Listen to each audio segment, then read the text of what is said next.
From KMOV, News 4 is covering breaking news. We have breaking news this morning. We now have a verdict in the case against Jason Stockley, the former St. Louis police officer. He has been found not guilty of killing Anthony Lamar Smith back in 2011. We'll get right out to News 4 investigator Lauren Traeger, who's been following this case closely from the beginning. Lauren? Yeah, guys, just within the last minute or so, we did get this information. Jason Stockley found not guilty of first-degree murder for the killing of Anthony Lamar Smith back in 2011. We are outside of the courthouse. We have not been let in here. We did get notification from the prosecutor's office on this, of this not guilty verdict. This is certainly a big development in this case. A lot of people have been watching this case very, very closely for really years, but certainly since this case was charged back in 2016. Now, the judge in this case could have considered lesser included homicide charges like second-degree murder or voluntary manslaughter, but we now know he has found Jason Stockley not guilty on all charges. I want to just take a moment and read a statement from Circuit Attorney Kimberly Gardner. She says, "Of course, I am disappointed with the court's decision. She remains committed to holding people accountable for violating the law, regardless of their race, gender, or occupation." Again, the prosecutor saying they are very disappointed with the findings here. Right now, it's relatively calm outside the courthouse. There's mostly just media here. We did see an attorney for the former fiance of the victim in this case. Her name is Christina Wilson. That attorney is here. He's been meeting with people. There's been some activity in terms of some highway patrol troopers here, police officers, sheriff's deputies. We do not at this point see any large group of protesters. We saw one or two individuals a little bit earlier. But this certainly could cause a lot of reaction in the community. A lot of people hoping that Jason Stockley would be held accountable in this particular case. But we do know at this point that the judge has found him not guilty. We do not, however, have distinct reasons why. We've not received an order just yet from the judge as to why he found Jason Stockley not guilty, whether he felt that there was not proof beyond a reasonable doubt or if he felt perhaps that Jason Stockley was credible when Jason Stockley took the stand and said that he acted in self-defense as a reasonable officer would. We will continue to follow this case, and we will bring you the very latest as soon as we get them, any new information as well as reaction from people here as well. For now, I'll send it back to you guys in the studio. All right, Lauren, thank you. And of course, there is some fear about potential protests after this verdict. There are barricades up in place around the courthouse. We know police are now working 12-hour shifts. The National Guard has been put on standby today, so we've been following all of those developments as well. We've been following some of the developments on Tucker and Market. We've also been following what police are doing, what the National Guard is doing. But right now, you're taking a live look. This is protesters marching toward the highway. Justin Andrews has been in the mix of that, seeing what's developing, and now we'll go to him live for an update. Justin.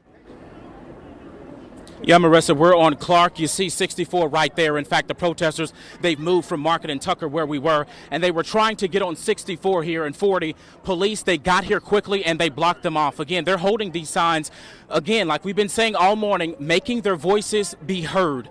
Like we said, we heard those interviews from Michael Brown's father. He says seeing all of this happen really reignites his emotion after he lost his son. But you can see bikers right now, police on their bikes blocking the highway so these protesters cannot get on the highway. So far, we have not seen any of the violence that would precipitate, let's say, the National Guard coming in or anything like that. It has been extremely peaceful protesting, but the one line in the sand that seems to be right there is that they will not allow protesters onto the highway. They apparently have said you can have downtown, you can have Market and Tucker right here in front of us. As long as there is no violence, they are not preventing them from marching through the streets. And as I mentioned earlier, there has not been violence. These folks have marched past countless numbers of parked cars, countless businesses. There have been no rocks thrown, no glass broken. This is, other than causing a few traffic headaches, a relatively peaceful protest. This group is now heading, they're on Tucker, going back toward passing City Hall. This is where they started a few hours ago. They're actually on the move yet again. It looks like, again, as I've been saying all morning, there's no clear direction of where they're going, but right now they're walking on Tucker, headed past City Hall. Again, they have been on the move all morning. They started here at Tucker and Market, marched down here, turned right on Clark, tried to get on 64 when police met them and said, we're not allowing you to go on the interstate. They got off that on-ramp, went down to Spruce and I believe 14th, stood in the middle of the intersection there, chanted, made their voices be heard. They went on the move again, marched their way back to the heart of downtown and then back on Olive to go to the police station. A body buried in a backyard, a tiny town rattled, a sister agonized with grief. In this man's bizarre murder, the suspect's brother has a frightening explanation. All of us. We're nuts. We're all lunatics. Every last one of us.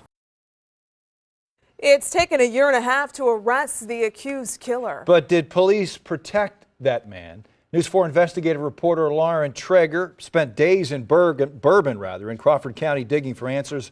She learned the murder suspect has a troubling connection to the sheriff's department. For a year and a half, Crawford County kept a secret.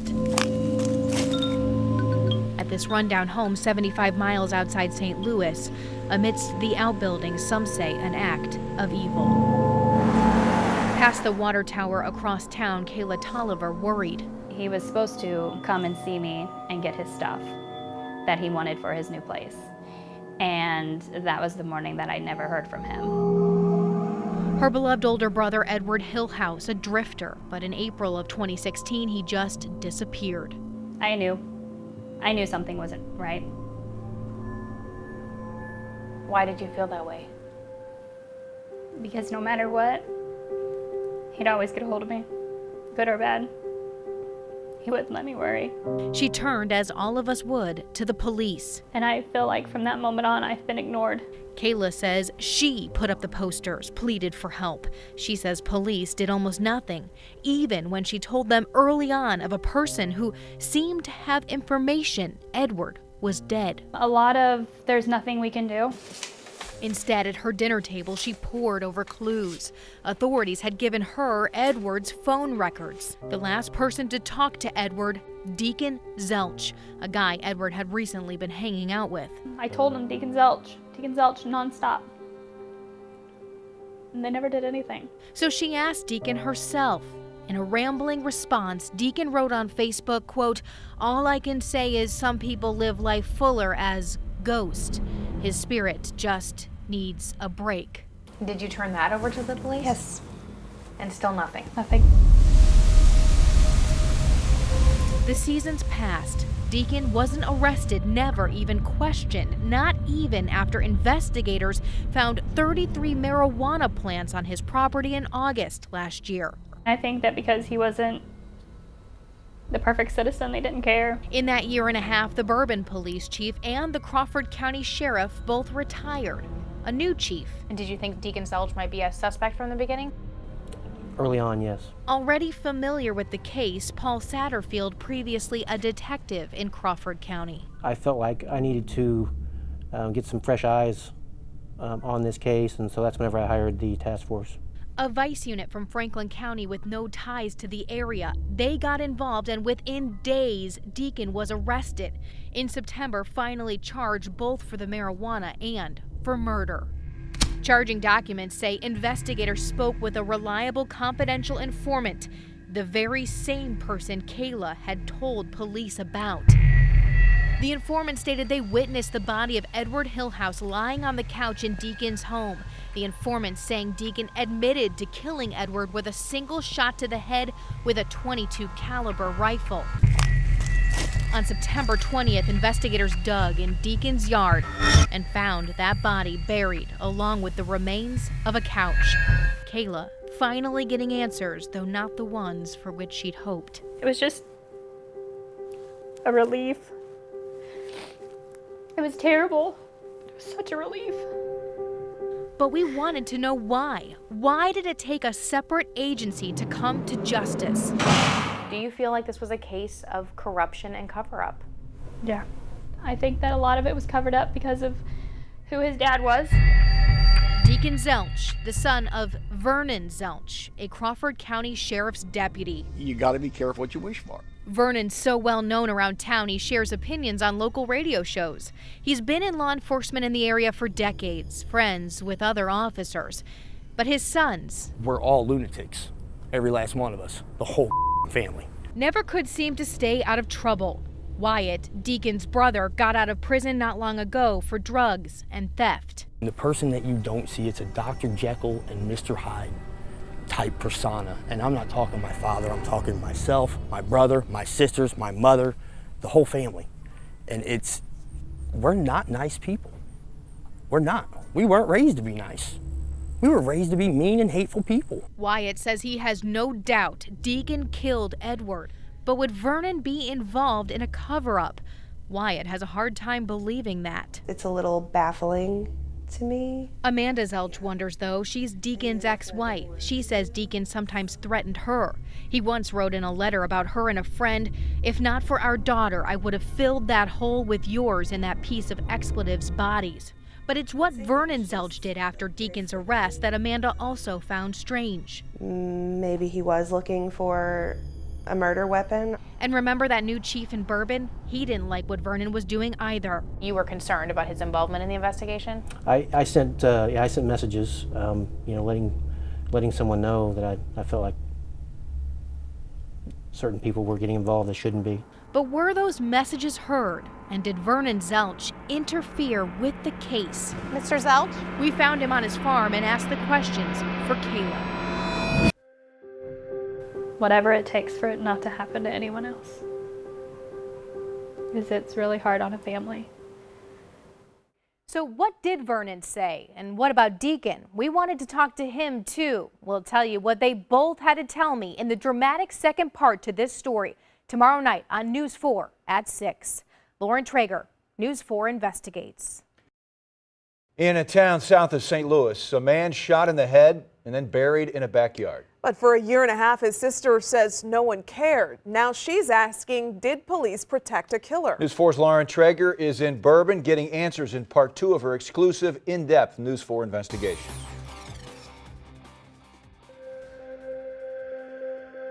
In April 2016, Kayla Tolliver's brother Edward Hillhouse simply disappeared. And I told them all I wasn't going to give up. I told all of them. For 18 months, she agonized. Law enforcement in Bourbon and in Crawford County, she says, ignored her, disregarded vital clues. I sound crazy. I feel like I just sound crazy, like I'm just one of those people that are rambling and conspiracy or something, but I'm not. I have it all. I have it all documented. I have everything. All along, she knew something awful had happened. It's hard knowing that he's close and knowing that as much as he relied on you, you couldn't find him. That was the hardest. But for 18 months, nothing really happened. Then in September, a special task force from Franklin County got involved, and within days, this man, Deacon Zelch, a friend of Edward's, was charged with his murder. Court records say Deacon Zelch admitted to killing Edward with a single shot to the head with a .22 caliber rifle. On September 20th, investigators dug in Deacon's yard and found Edward's body. But if it wasn't for Franklin County, we wouldn't have my brother.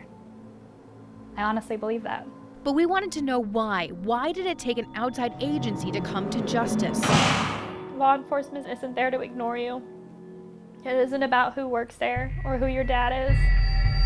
You see, the murder suspect, Deacon Zelch, is the son of Crawford County Sheriff's Deputy Vernon Zelch, well known in the community with a lot of friends in law enforcement. Do you feel like this was a case of corruption and cover-up? I do.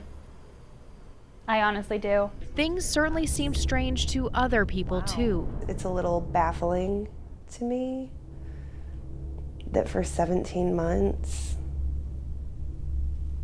nothing. Amanda Zelch is Deacon's ex-wife. She says Deacon sometimes threatened her. He wrote in a letter once about her and her friend, "If not for our daughter, I would have filled that hole with yours and that piece of expletives bodies." But it's what Vernon Zelch did after Deacon's arrest that Amanda also found strange. My daughter comes in and Grandpa's at the door. Vernon came over wanting to know if Deacon had given her any guns. He seemed to be looking for a certain caliber type weapon? Yes. Yeah. Yeah. I mean, once because he specifically asked, what caliber was it? And I said a 20 gauge. Vernon seemed to be relieved, she said, that it wasn't a .22, the same caliber with which Edward had been killed. Maybe he was looking for a murder weapon. Bourbon's chief, Paul Satterfield, only came on board this year. He also noticed something that didn't sit well with him. Before taking the post, he was a detective in the Crawford County Sheriff's Office. We received information early on that Vernon Zelch was inquiring about certain aspects of our investigation. So, and of course that information was forwarded to the sheriff. So what did the sheriff do with that information? Here's Sheriff Darren Lehman. He was number 2 in charge in Crawford County when Edward first disappeared.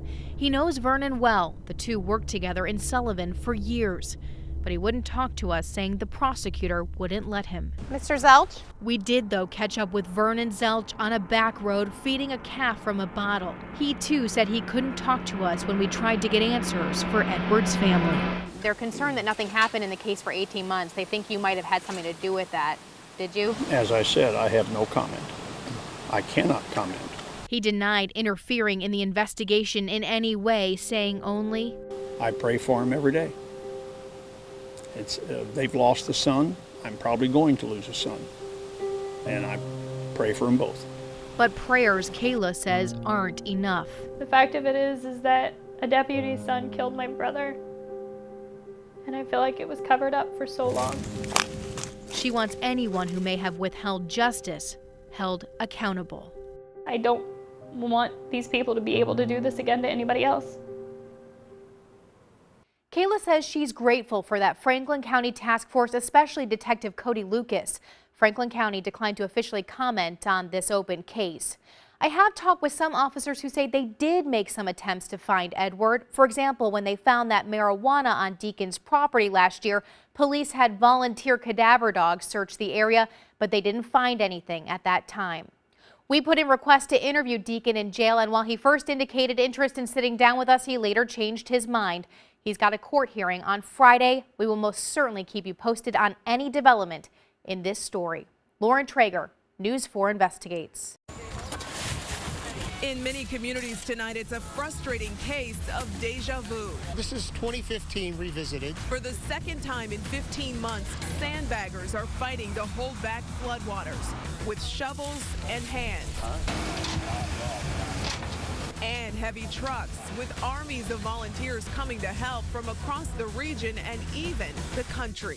Florida, Illinois. I'm from Florida, Sarasota, Florida. The fight against the flood of 2017. Live team coverage starts now. Live from KMOV, this is News 4 at 6. The flooding has already taken one life, and at this hour, people continue efforts to save their homes and businesses. This is the second time since late 2015 communities have been overtaken by rising rivers. News 4 is watching out for your safety tonight. Our crews are in the air and on the ground from Valley Park to Eureka to South St. Louis County, bringing you the very latest as we get it. Right now, let's take you up to Sky Zoom 4, tracking a developing situation. The Merrimack River is rising faster than first expected. That means MoDOT will have to shut down I-44 within the next hour. That closure will take place between I-270 and Route 100 in Franklin County. That's a 25-mile stretch. News 4's Ray Preston is live in Valley Park with a closer look at how an alternate route may become overwhelmed by traffic. Well, MoDOT officials expect I-44, or Manchester Road, to become what one MoDOT official dubbed earlier today the new I-44. Now, traffic is flowing right now, but as you said, within the hour, it is expected to be shut down completely. Homes and buildings in so many areas are on islands right now. Sky Zoom 4 was over Eureka High School in the Rockwood District earlier today. Its fields and parking lots have become bodies of water. One of the school scoreboards just poking out above the water. News 4's Russell Kinsall is on the ground this evening in Eureka.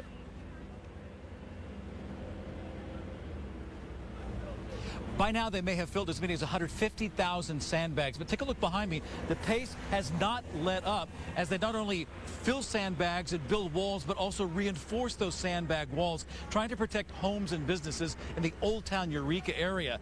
Some of the volunteers in the crowd here came from as far away as Florida and Pennsylvania to help. Scooping and stacking are tasks that have been repeated thousands of times in Eureka. But some of the volunteers came here with no intention of filling sandbags. Yeah, our job changed. Instead of building, we're sandbagging. Mark Schwab is one of the volunteers with the Church of the Brethren's disaster relief team. They've come from all across the country to Eureka to help. But they initially came here this week to work on houses damaged by the 2015 flood. We had been working with Salvation Army to get in there and help those folks get some rebuild done and get into their homes, and then this came up and they needed us here, so we're here to do whatever needs done. The volunteers are experienced in all types of disaster relief and were more than glad to help in any way. Eureka officials are hoping all the work of making and stacking sandbags will do the job. I think we're going to be able to help protect these people's properties and businesses. I think a couple days of preparation work is going to save us months and months of recovery time. A lot of people of all different ages coming out here to fill these bags. This is what it looks like. It's a thin bag, and this is what they're putting the sand in. The hope is that enough of these bags will stop the water from getting through. Now, about those mandatory evacuations, those who got the notices have to be out by noon tomorrow, and that's when the National Guard will be setting up in both the entrances of Valley Park here, not letting anyone in or out, of course, because they don't want any looting to happen. Let's go continue our team coverage with Zotos, who is talking more about those evacuations. Alexis.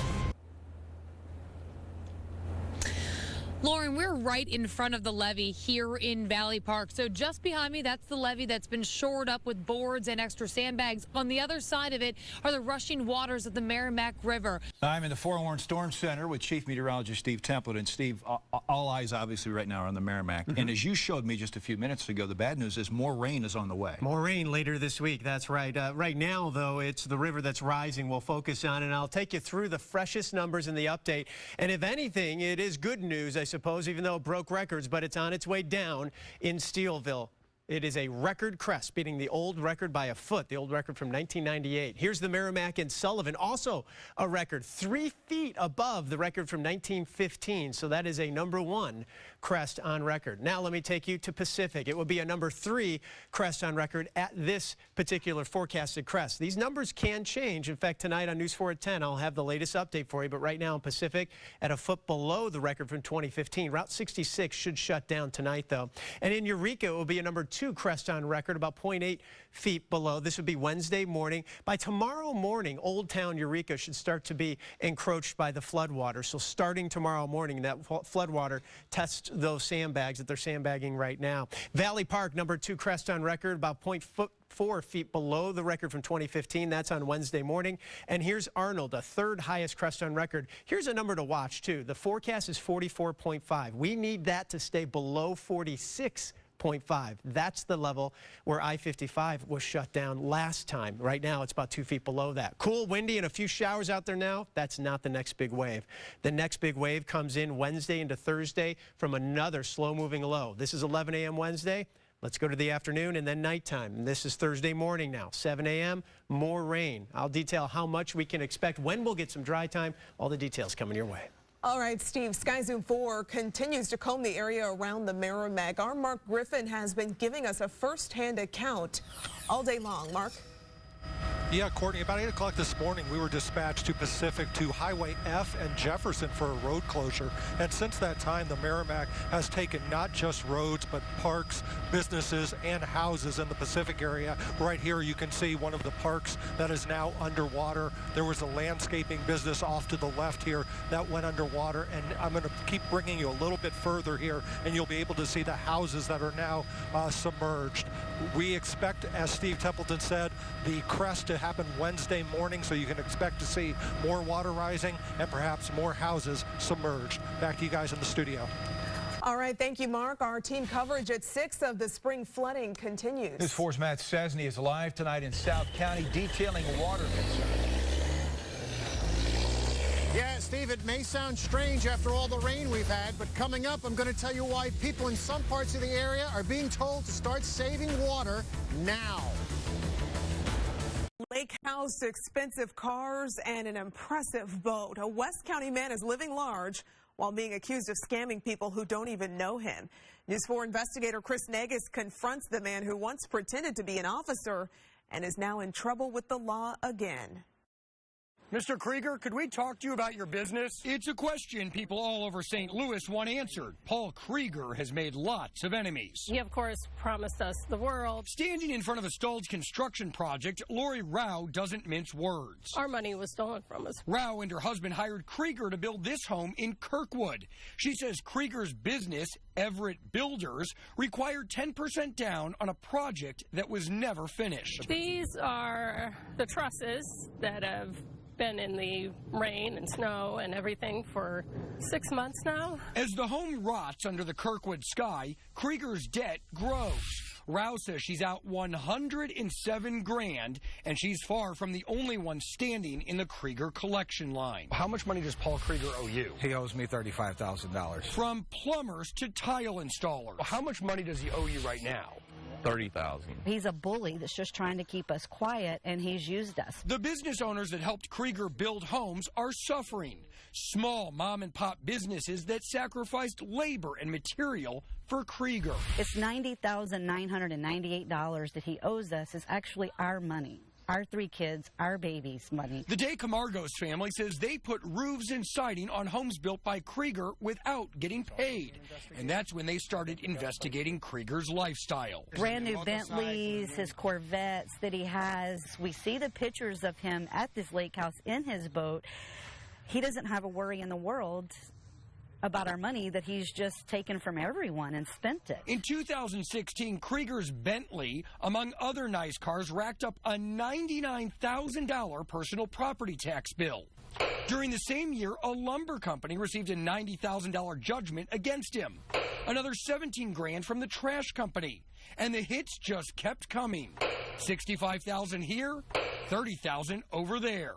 And it only gets worse. How much money does Paul Krieger owe you? $81,000. Gary Henley says he installed furnaces and air conditioners in as many as 11 homes built by Krieger without getting paid. This is mind-blowing. But for this 76-year-old man, his daughter says the situation is incomprehensible. How much money has been misappropriated at this point? Almost $400,000. Frank Steinberger spent his entire career working for McDonnell Douglas, then retired from Boeing. Today, he lives in a South County nursing home, worried about his financial future after his retirement money wound up in Krieger's control. How it happened is baffling. Have you ever met Paul Krieger? No. Never met him in your life? No. Steinberger's daughter says her dad suffers from dementia, and that his longtime financial advisor convinced Steinberger to sign documents that shifted his life savings to Krieger's control. One record shows a wire disbursement to Everett Builders for $235,000. Absolutely. Amy Swaminathan says her father's advisor, a guy named Bill Glazer, convinced Steinberger to invest in Krieger's business. Remember, Steinberger's daughter says her dad has dementia, and there is zero chance he would risk his entire retirement on a guy he's never met. He claimed that he brought Paul out to Dad's assisted living facility where he lived at before to have lunch with Dad, to meet Dad. To That never happened. No, sir. Does somebody belong in jail? Absolutely. Paul Krieger already knows what that's like. In 2008, he was busted for impersonating a police officer, a felony. Now he's in trouble again. Krieger is facing a 2-count federal indictment. He's accused of soliciting more than $700,000 from 2 separate investors without properly disclosing his debt to those investors. According to the feds, those massive investments appear to have been wiped out in less than 1 year. When I confronted Krieger, his attorney did the talking. All of these people are claiming that your client owes them a substantial sum of money.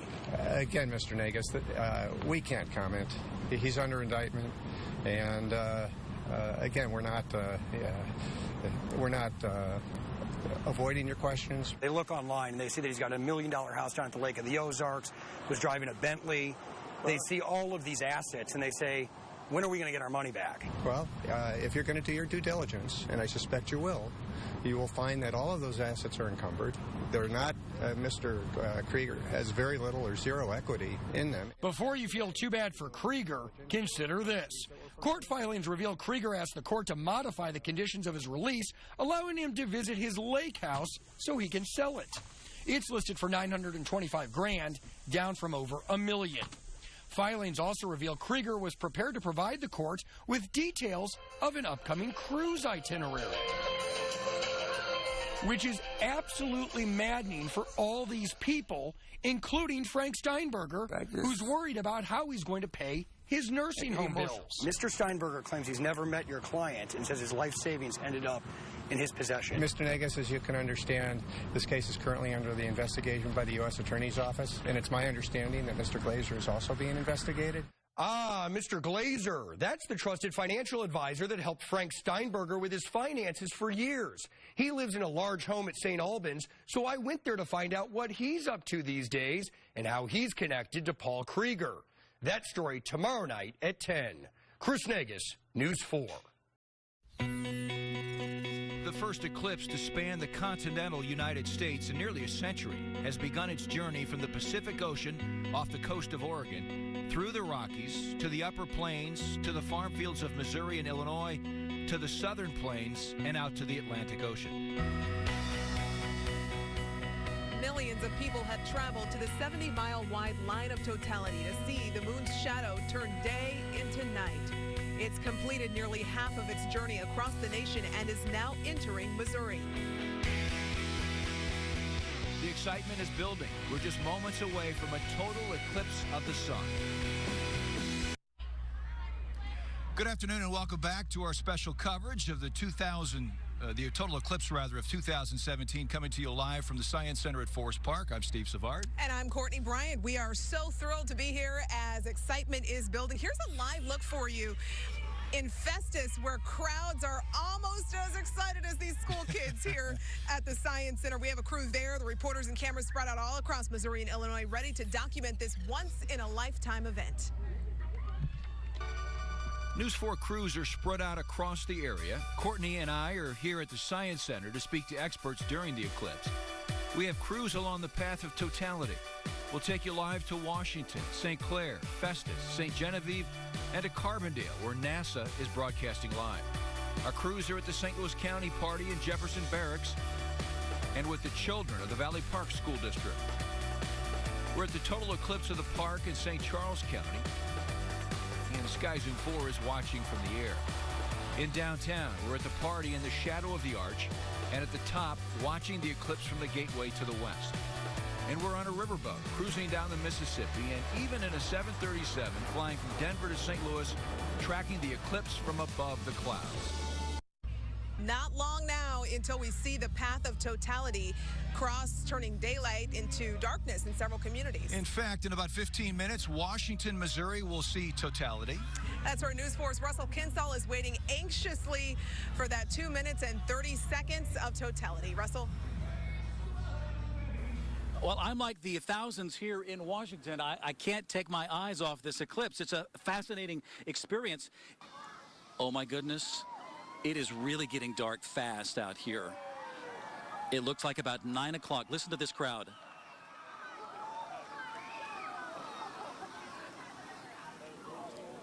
Cheering and clapping.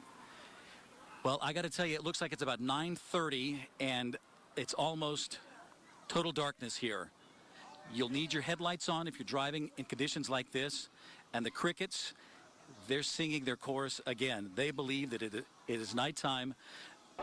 We are in totality. This is not a quiet crowd. We have totality. Everybody can take off their glasses. They just announced we could take off our, oh my, oh wow. When you take off your glasses, you see the corona of the sun. The disk is blotted out by the moon. Our special filter on our camera has been removed, so you can see that as well. It's amazing. It's kind of like you're walking in a room and you hit the dimmers for a light switch. About 30 seconds out before you guys came to St. Genevieve, it was light. Then it started to get dark. But the folks here we are. This is totality. We have our shades on. You can hear the noise. This is the most surreal experience I have ever been a part of. If I didn't know better, I would say it was the will of the 14,000 people inside Saluki Stadium that made this cloud at least temporarily move away. We have taken the filter off of the camera lens because at this point there is so little of the sun left and so much cloud cover still to be had. We're so close. This crowd is chanting, "Clouds go, clouds go." Now listen, just listen. Veterans at risk and millions of your tax dollars wasted. We made it! Tonight News 4 investigates after whistleblowers contacted us. They're working on the $360 million project at the Jefferson Barracks in South County. They say they are losing sleep over what's being ignored. And they say their concerns were being ignored until News 4's Lauren Traeger stepped in. They've come together here to Carbondale, Illinois to root for the dark. They served, they sacrificed, they struggled. Now, whether sick, scarred, or just in need of help, they turn to the VA medical system, deserving the best. Instead, these whistleblowers say our vets are getting much worse, even being put in danger. Keeps me up at night. I have not had a good night's sleep for the last 9 months. It's absurd. It's your tax dollars hard at work. Worried about retaliation, both men want to be anonymous. Each has worked closely on a $100 million construction project at the VA medical facility at Jefferson Barracks, initially slated to be done in 2016. Brand new clinic and rehab facilities for vets. It's work they're happy to do. I've done 3 tours in combat. My son's done 3 tours in combat. My nephew done a tour of combat in Iraq, and he didn't come back quite right. But it wasn't long after the project started, they noticed major problems. News 4 obtained the photos, the whistleblower showing us huge cracks in the concrete floors. They say 40 to 50 feet long, rusted out wall frames and doors, water infiltrating areas with live wires, even a waterfall cascading out of the already insulated ductwork, a terrible breeding ground for mold. These are unexcusable construction errors. Well, we're probably talking about 2,000 feet of wall and probably 50 to 80 door frames. That have rust on them. Correct. Right now. Right. They say the problems were brought to the attention of officials, but the issues didn't get fixed. So I'd say probably 5% of those bad items has been replaced. 95% of them still there. The veterans' health and safety, they say, put at risk. Would you want to send one of your loved ones to that building? No, I would not send my son to that building. So I wouldn't send my friends there. Plus, tax dollars down the drain. So essentially it's going to need to be redone. Yes. One way or the other, now or in a few years down the road. And a few years down the road, there'll be no teeth to force the contractor to make the correction. And there's more waste, they say, too. The contractors, they say, aren't doing all of the things required in the contract, but are still getting paid. It's taxpayer money. I mean, this is frustrating. Examples? Personnel never showed up to work. One whistleblower estimates the waste of tax dollars there close to $700,000. An asbestos line wasn't removed, but we still paid the contractor $500,000. And a walkway wasn't built, they say, but we still shelled out $200,000 for it. The contractor cashing in when whistleblowers say taxpayers should be getting credits for work not performed. Who's to blame here, the contractor, the VA, or both? Both. Equally, both responsible.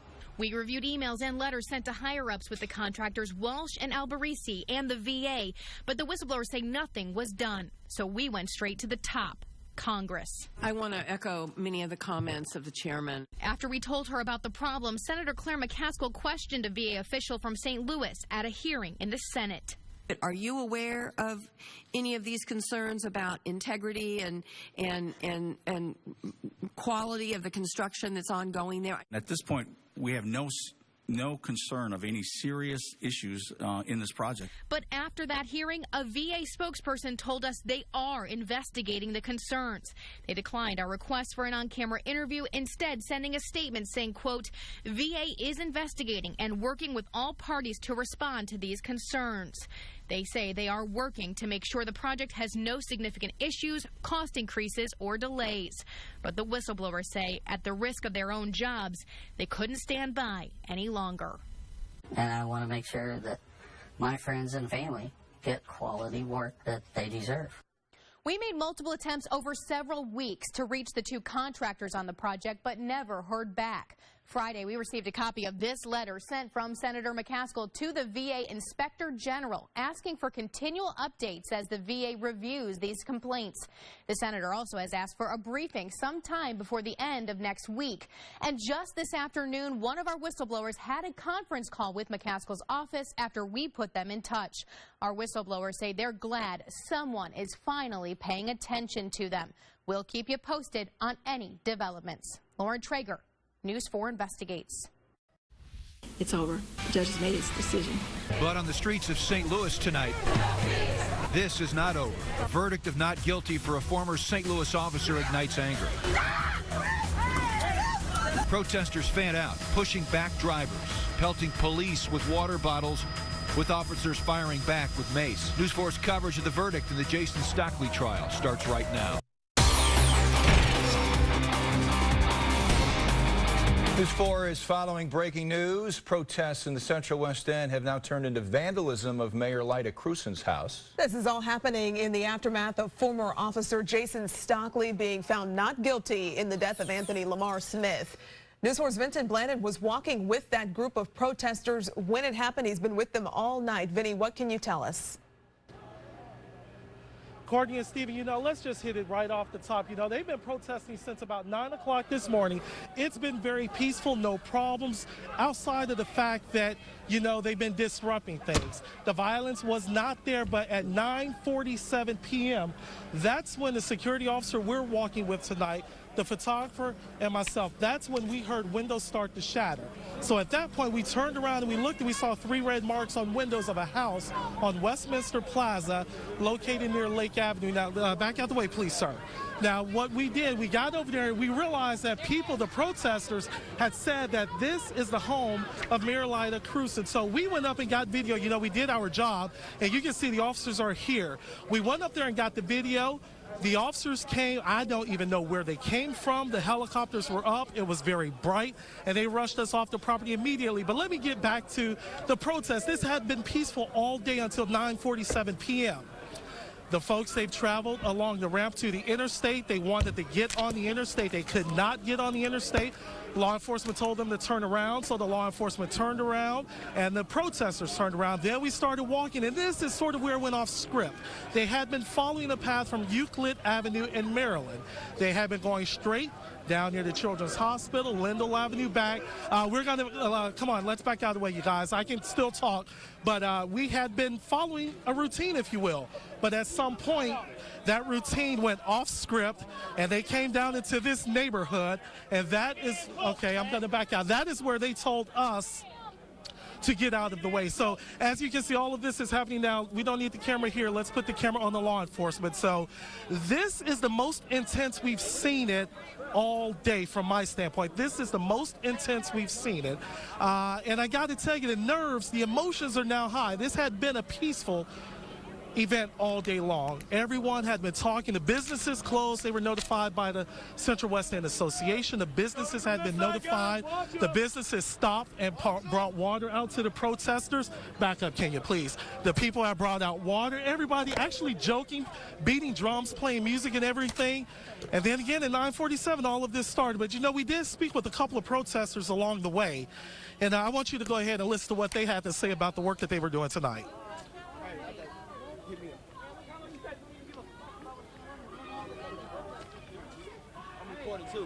Okay, you're doing a story. Why don't you pay attention to people you're running into, bro? I understand that this is something we're on live television. You just ran over people. Hey, he didn't try to, man. He's trying to get things happen. All right, so as is obvious from that video you saw on Venton's live shot, groups have shifted from downtown St. Louis to the Central West End tonight. They started moving there around 6:30. Protesters have been up and down streets throughout the Central West End. Right now, some roads are shut down around Euclid and McPherson. Before all this, the protesters flooded out of the Central West End toward Forest Park and Highway 64. Interstate 40. This is video from about 7:30 tonight. Sky Zoom 4 capturing protesters attempting to shut down Interstate 64 at Kings Highway, but they were turned away by police.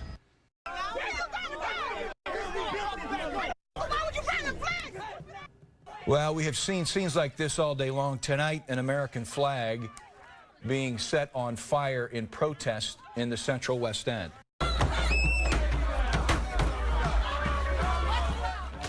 And tonight, this afternoon, protesters were seen jumping on a St. Louis police car downtown. The windshield of that squad car, if you look closely, was smashed in. Tonight, police telling us at least one person has been arrested for that vandalism. Emotions have been high ever since the verdict came out just before 9 o'clock this morning. For the first time tonight, we are hearing from Jason Stockley himself. I did not murder Anthony Lamar Smith. I did not plant a gun. It was an imminent threat to my life. I had to. The taking of a life is the most significant thing that one can do, and it's not something that is done lightly, and it's not something that should ever be celebrated, and it's just a horrible experience altogether. And unfortunately, you're reacting in those few seconds, and you have to make decisions based on limited information and limited time, and they're the most important decision you ever make because it could be your last. As part of his 30-page ruling, Judge Timothy Wilson wrote he was not convinced beyond a reasonable doubt that Stockley was guilty.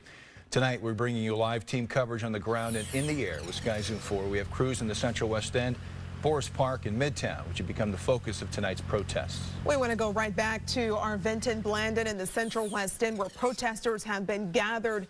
They're vandalizing Mayor Lyda Cruz's house. Vinny, you're walking away from the scene, it looks like. What's the update? The update is every time we stop, get away from the crowd continues to go because the law enforcement officers, they continue to go. Mayor Cruz's house is probably 5 blocks away, and we went away from there, and now law enforcement is coming back here. You know, typically at a crime scene, they would set up a perimeter of some sort with yellow tape and say, hey, stay right here. This is the case. Well, everyone moved away from the property at Mayor Lyda Cruz's house. We were safe. Then all of a sudden, they continued moving. I'm going to get out the way. Just let you guys see that. You don't need to see me. But this is a situation we're trying to get away from here because Lyda Cruz, the mayor, her house is probably 5 blocks away. And law enforcement, they are with their full riot gear pushing us back. I'm not even sure of where we are. But according to what's around me, this is the New City community, New City schools, successful students, successful lives. This is the area where we are. But again, the helicopters are up. The lights are shining down on the ground. The protesters, now they are upset. We've heard that when we had to run away a few seconds ago, Courtney and Steve. Everyone was peaceful. Again, the magic number is 9:47. That's when everything went south. So let's take a listen. Law enforcement is now saying something on sirens.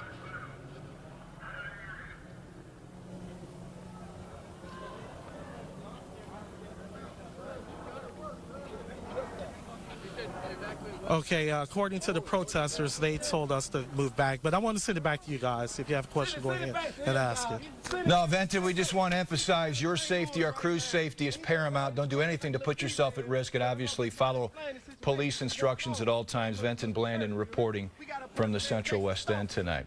Within the last hour, Missouri Governor Eric Greitens has spoken. He's been in St. Louis, keeping an eye on what's going on right now. News 4's Matt Cesny is live in Midtown with what he had to say. Matt? Yeah, Courtney, Steve, not only has the governor been keeping an eye on what's going on, he apparently has been all over the city today, visiting with law enforcement. What he told us tonight is actually what's going on behind me. I'll step aside. You can take a look. National Guardsmen positioned in front of firehouses all around the city of St. Louis. This is the firehouse at Vandeventer and Forest Park Parkway. Just over 1 hour ago, the governor was out at the fire department headquarters in North St. Louis. His motorcade arriving, and he immediately went out and back into the compound area to meet with state police officials and also with guardsmen who were positioned back there. The governor says that city, county, and state police have been doing a fantastic job throughout the day, and he continues to stay plugged in to what is going on.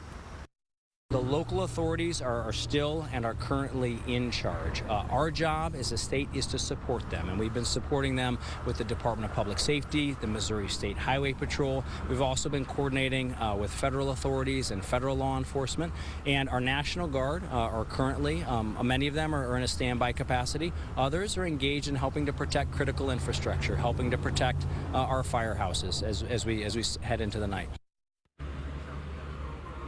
All right, so the governor really would not comment as to whether the National Guard's role will expand as we get into the weekend, but clearly some National Guardsmen have been mobilized and positioned throughout the city, namely at the firehouses, as we are seeing. The governor did have praise for all the peaceful demonstrators who were outside today, but then he continued to insist that the instances we saw earlier today and likely tonight, instances with the officers being pelted and having things thrown at them, police cars being damaged, and even the windows being broken tonight in the Central West End. He says police will not tolerate that and they will make arrests. The governor says he will continue to follow and monitor the situation throughout the night here in the city of St. Louis. We are live in Midtown. Matt Cesny, News 4.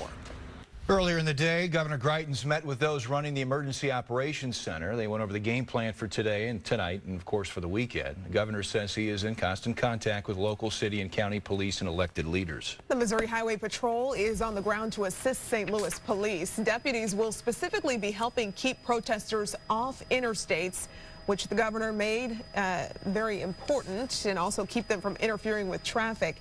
They say their top priority is protecting pedestrians, drivers, and fellow officers. Many events across the St. Louis area were canceled today due to protests, but the famous balloon glow in Forest Park went on as scheduled.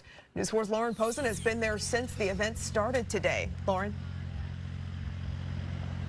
That's right. Everything ran very smoothly. The only thing that did happen was weather-related. There was a fireworks show set for 9:15 tonight, but because the winds were blowing in the wrong direction, they decided to cancel that. Of course, safety was on top of everyone's mind tonight at the event. Officials told me they were in constant communication with police to ensure everyone had a safe and fun time at the event. Now, we were here all day. We didn't see any officers walking around the areas we were at, but we did see many of the Balloon Glow staff walking around and making sure everything was going okay, and it really did.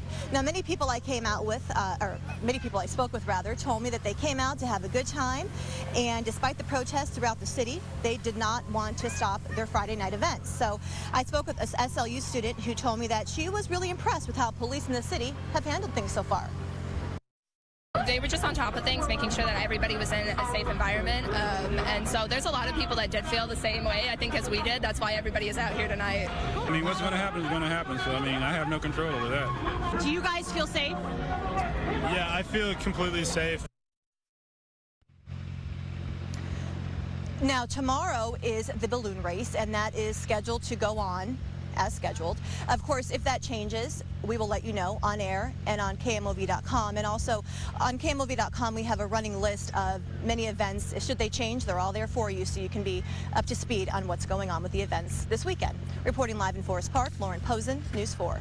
All right, Lauren, we also want to add that for now, the U2 concert scheduled for tomorrow at the Dome at the American Center is still on. About 40,000 people expected for that. Of course, we'll let you know if that changes. Demonstrations downtown today did shut down some businesses. Our Eric Cox has been covering those protests there, as well as the Central West End tonight. Eric? Courtney, that's exactly right. Right now I'm standing on Westminster, and this street here that makes up the intersection back there, that is Lake. The 500 block is sitting right next to us here, and that is the block that Mayor Lyda Crewson lives on. There's plenty of police out here right now, a large presence after what happened outside of her home. There's actually a gentleman in handcuffs sitting on the curb directly across from us. Officers aren't allowing us to get any closer than where we are right now, and the reason they haven't cordoned off this area with police tape is because there are still residents filtering in and out of this area. But as you mentioned earlier today, I was also in downtown St. Louis for the afternoon protests where 13 people were arrested and 4 officers assaulted. Protesters stomping and dancing on top of a police SUV. This following former St. Louis police officer Jason Stockley's acquittal of first-degree murder. Just one example of demonstrations in downtown St. Louis taking a destructive turn. It's been disruptive. We think we all know that, but it's hardly been completely peaceful. I've had officers assaulted. St. Louis City Interim Police Chief Lawrence O'Toole tells News 4 one of his officers was treated for a hand injury while others had rocks and bottles hurled at them.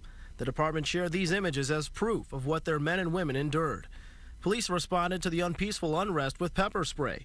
In total, 13 people were put in cuffs as officers dispersed disruptive crowds. But with the weekend only beginning, the city's top cop says they're prepared for whatever's next. There's a lot of unknowns, so we expect other locations, and we have a plan, and I think that, we're pretty confident with our plan. As of right now, some of the officers out here just started putting on their gas masks after one of the officers shouted, "Gas, gas." We're not really certain what's going on. We can't see too much of the scene because, again, officers are keeping us back, but it does appear that there is more action taking place at this time. We'll remain on scene out here and bring you guys the latest developments as they unfold. For now, I'm live in the Central West End.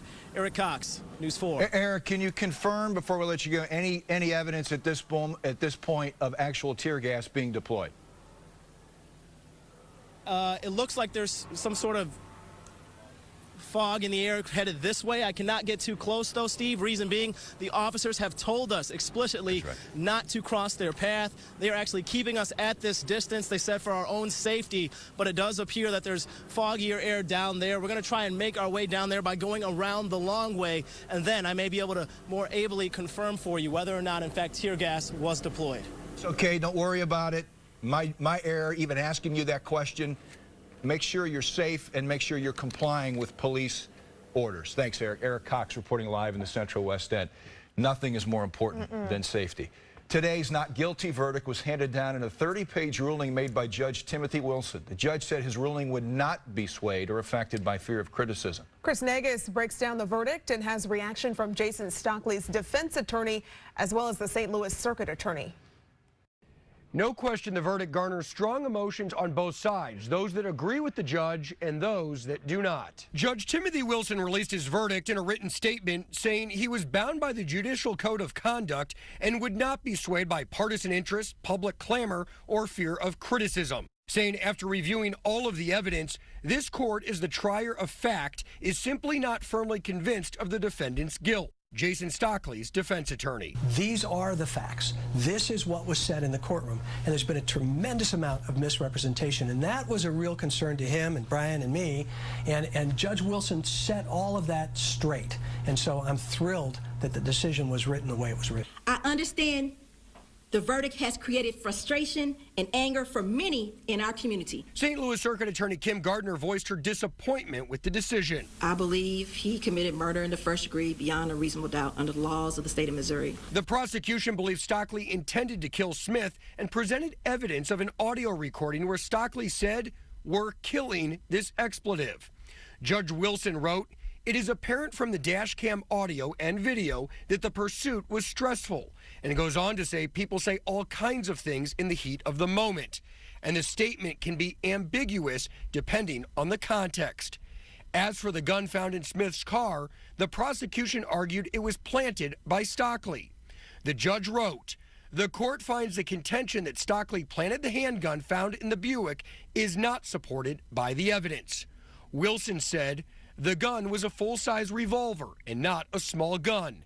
And said if Stockley was in possession of that gun, it would have been visible on the cell phone video presented as evidence." The judge added, based on its nearly 30 years on the bench, that an urban heroin dealer not in possession of a firearm would be an anomaly. Both sides walked away from the ruling with very different feelings. Everybody has a right to an opinion, but you don't have a right to your own set of facts. I stand by our charges. We proved murder first degree beyond a reasonable doubt. Some of you might be wondering, could the state bring additional charges or could there be an appeal? Kim Gardner said, "It's over. The judge made his decision." In the newsroom, Chris Negus, News 4. Tonight, News 4 has learned one critical component of the case, why it didn't come up at trial. The testimony of Stockley's partner, Brian Bianchi. Defense attorneys tell us he pled the fifth when the case was at grand jury. That means he got on the stand and declined to say anything, which is a right allowed under the U.S. Constitution. This afternoon, we heard from Anthony Lamar Smith's mother for the first time since the verdict was made public. She spoke from West Florissant and Acme, the location where her son was killed in North St. Louis. So I'm not going to stand here and say no justice, no peace. My soul is burning. My heart is broken. I say I ain't get no justice. I could never be at peace. No need for apologizing for waiting. Annie Smith and others who gathered there with her said they thought the evidence showed Jason Stockley committed murder, but she believes the system did not work on behalf of her son. Tonight, her attorney is also addressing the verdict. We asked Anthony Gray about the comment in the judge's decision about the assumption that a suspected heroin dealer would have a gun. I saw that, and I really don't want to make an on-air comment about that statement. I find it personally offensive, but beyond that, I don't want to make any other comment.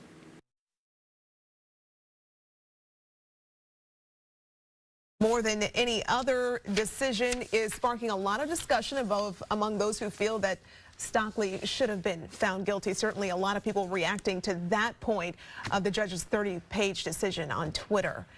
Right now, we want to go to another point here. Some local lawmakers say all right, here's a live look back in the central. Is this live?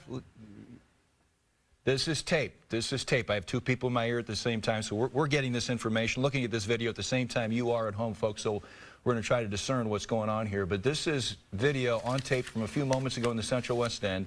Eric Cox was referencing tear gas, masks going on. This apparently looks like a canister or two of tear gas that was deployed by St. Louis City Police. Let's go to the Central West End and live and check in with our Venton Blandon for an update. Steve and Courtney, we have moved once again. Now we are at Westminster Place and Union. I think that's probably somewhere around 8, 9, 10 blocks away from the home where we believe Mayor Lyda Cruzan owns. And if you can see right here on the street on Union Avenue, several police officers, they have the streets blocked. We keep moving from one point to another as the police are instructing us. When we sit there about 2 minutes later, the law enforcement officers still come. But I'm farther away now, so I can't tell you exactly what was going on. But before we started running about 10 minutes ago, we saw a lot of smoke. We saw a lot of fire. We heard things sounding like fireworks. I'm sure it was fireworks, but with some of this, it sounded like bombs. So I understand from our sources, they say all of that is happening first, and then the tear gas will begin. Now, I can tell you, my eyes are burning a little bit, but quite frankly, I don't know if that's sweat in the eyes. I don't know if it's just strained with the bright lights, but I can tell you, I feel a little tingly here. But right here at Westminster Place, a lot of people who were on the street near Mayor Cruzan's home, they took off running. They took off running. They didn't ask any questions. Some law enforcement officers stretched about that 8-block, 9-block distance, and they came over here to Union Avenue. They pushed everyone back, including the media again. And a quick update, that might be tear gas. Yeah, guys, that is tear gas because I see a lot of, show these folks right here. That is, everyone's coming through with their eyes covered. And I feel a little tickle in the throat, the coughing. So that's what's going on right now. Now, as for these law enforcement officers right here, they're not doing anything. They are sitting in the sports utility vehicles. So that's what's going on. I'll send it back to you guys unless you have questions, but that's the gist of it now. We're going to go live to News 4's Eric Cox. Yeah, Venton, that's exactly right. We're still here in the Central West End as well. We just hopped over from Westminster to Waterman, where right now there are several police officers donning riot gear out here, wearing gas masks. And as we mentioned, we do have it confirmed now that that was, in fact, tear gas that was deployed earlier. Well, when all those officers were screaming gas and they put their masks on, we, in fact, did start to see loud puffs of smoke on the very next street over. And if you follow me down this way, you will see there is a large mass of officers gathered right here, right now. I cannot even begin to describe to you how many men and women in uniform I have in front of me. I would say over 100, well over 100. If I were to begin to quantify for you, it would take me a while to try to count them all out. But that is where they are right now, all gathered here. Not 100% certain why just yet. We're just arriving at the scene. I'm going to step out of the way and let my photographer show you a bit of the visuals to kind of bring you guys up to speed on what it is we're seeing with our very eyes out here. So many officers out here on this block right now, just minutes after tear gas was deployed. Many of these officers donning gas masks themselves right now, almost every single one of them in bulletproof vests, riot gear, just getting ready and already ready for whatever might happen ahead here. But again, guys, we're out here in the Central West End. This is a current glimpse at what it's like out here just minutes after that tear gas, minutes after Mayor Crusen's house was messed with. We're going to stay out here all night long and bring you guys latest developments as they unfold. For now, I'm live in the Central West End. Eric Cox, News 4. All right, Eric, we're going to check back with you. And another component to all this, certainly a lot of police officers on the ground there outside Mayor Crusen's home. But another aspect to this is the National Guard.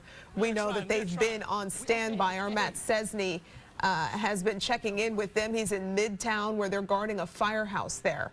Matt, if you can hear us. Yeah, I can, Courtney. It's a much more calmer situation here in Midtown and frankly throughout the rest of the city, excluding the Central West End right now.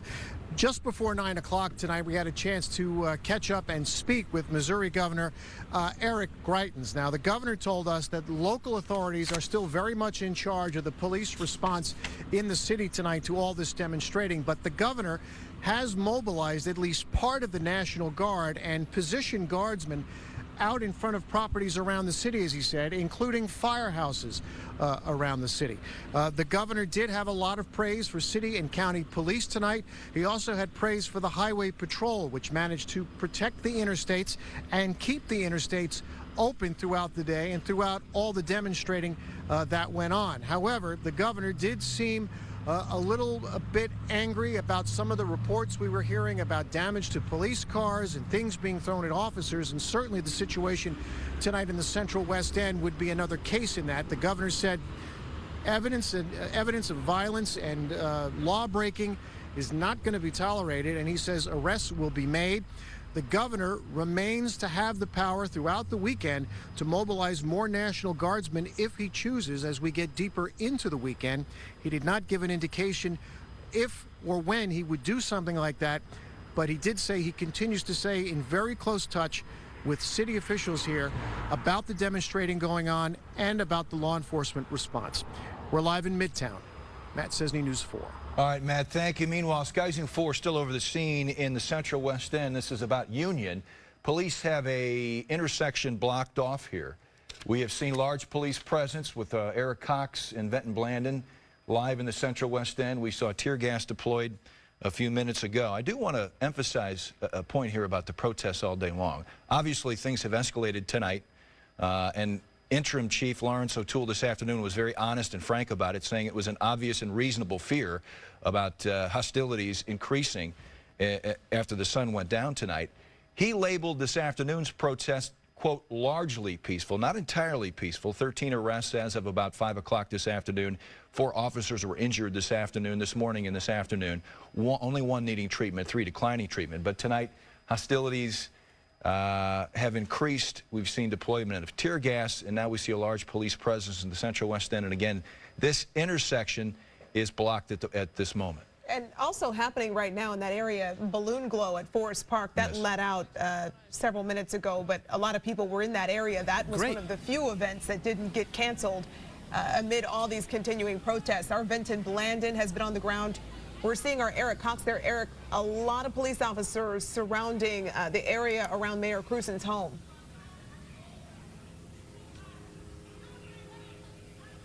Eric, if you can hear us, start talking anytime. Yes, Courtney, I can hear you right now. We were just waiting for those large SWAT vans to start coming through. I mean, it was quite the scene out here. I mean, absolute just insanity out here. There are several people on this side of the street claiming they belong to this church, including the minister, who is saying that police need to get off his property, whereas on the other side here, there's what I believe is a community center of some sort. I'm not certain. And there are several protesters keeping themselves inside of there, and all on the outside here, a long line of police officers with just a few protesters standing right in front of them. Right now, we're being told that no one, including us, can cross that police line. In fact, we came from the opposite way, as you might remember a few minutes ago. They told us to get from behind them, get in front of them where we could be seen. This is the scene out here right now in Central West End. Certainly an unfamiliar atmosphere out here. It's really just kind of got everyone on edge. We don't really know what's going to happen in the minutes, the moments ahead. Right now, we're just waiting to see who's going to make a move next, whether it's the officers or the individuals that have chosen to remain out here in the Central West End. With that, I'm going to send it back to you all in the studio. All right, Eric, thank you. Venton Blandon is also monitoring the events tonight in the Central West End, and we check in with Venton for the latest there. Keeping your picture up. Guys, can you hear me okay? Yes, we hear you just fine, Venton. Go ahead. Okay, so the situation is still here. They've not come over to do anything. We saw a few law enforcement officers. They are now going back the other way. That's away from us, but we are now seeing more people, the protesters, coming toward us. So I'm unable to gauge exactly what's going on down there, but we see a heavy presence of law enforcement down there. We have the police cars down there. We have some sport utility vehicles over here. We have some unmarked cars over here. And at this location is Westminster Place and Union Avenue. This is probably about 10 blocks of the home where Mayor Lyda Crewson lives. Now the helicopters, if Kenyon can get a shot up above, I want to show you the helicopters. There are probably 2 or 3 helicopters aiming down on pretty much all of the homes in this area, and there is still that heavy presence.